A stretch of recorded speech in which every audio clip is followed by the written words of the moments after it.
theory. Tell me. So, of course, another mass shooting in Sutherland Spring, Texas. It's got to be hard for politicians to both pray for the victims of another mass shooting and still pray that the NRA gives them guns. Give them money.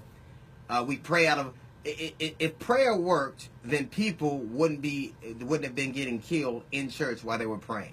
Faith without works is dead. We are determined to not do anything about the gun problem we have in this country. Up until 2004, we had a ban on assault weapons, and since that ban has been allowed to lapse, you've seen a spike in both the lethality and number of mass shootings. American citizens should not have the capacity to have a weapon to have that can do that kind of damage. Our society does not trust us with cold medicine or pain medicine or liquor. They don't trust us with any of that, but you can trust us with access to weapons like that. We have proven that we are not mature enough to be a country that can have that kind of capacity. We use it.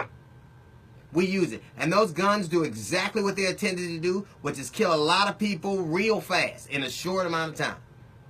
And this man in particular he had to leave the service, slightly less than a dishonorable discharge, for beating his wife and his child.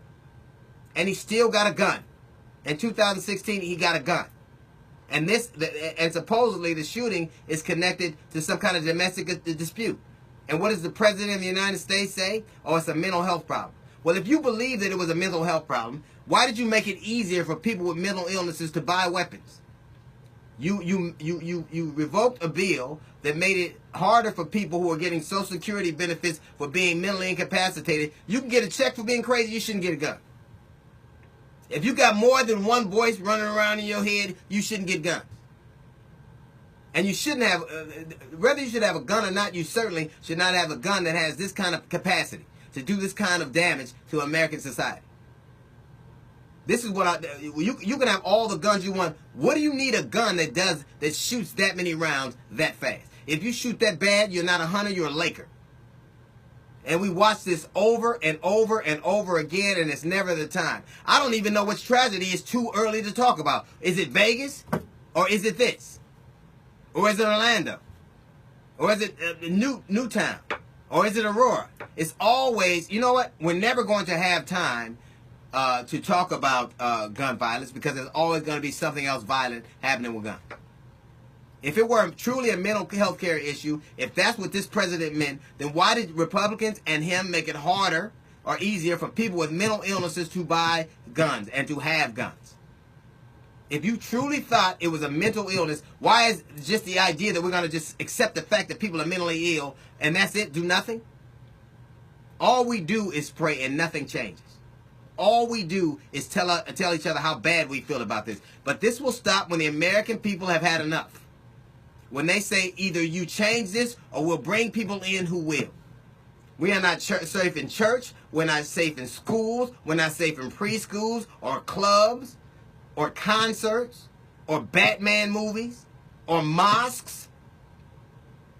When is it that we will get tired of watching people be slaughtered and all we do is pray and cry?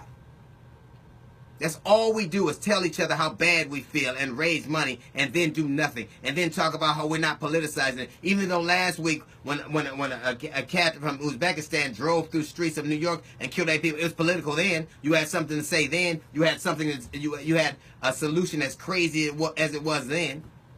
Americans should not have access to these kind of weapons on the streets because they're using them. If you are collecting mass numbers of assault rifles like this and thousands of rounds of ammunition, you are not a good guy. You're a bad guy waiting to happen. That's exactly. No one preps for good. You don't buy all those guns and ammunition because you think things are going to go great. You want to use them. And whether you want to use them or not, your right to have arms as an American citizen should not interfere with somebody's right to go to church or to go to a concert or to go to school. Your right to have guns should not stop people from having their right to live. All right, that's a little note from the GED section. We got the Jazz Report coming up in 15 minutes. It's the D.L. Hughley Show.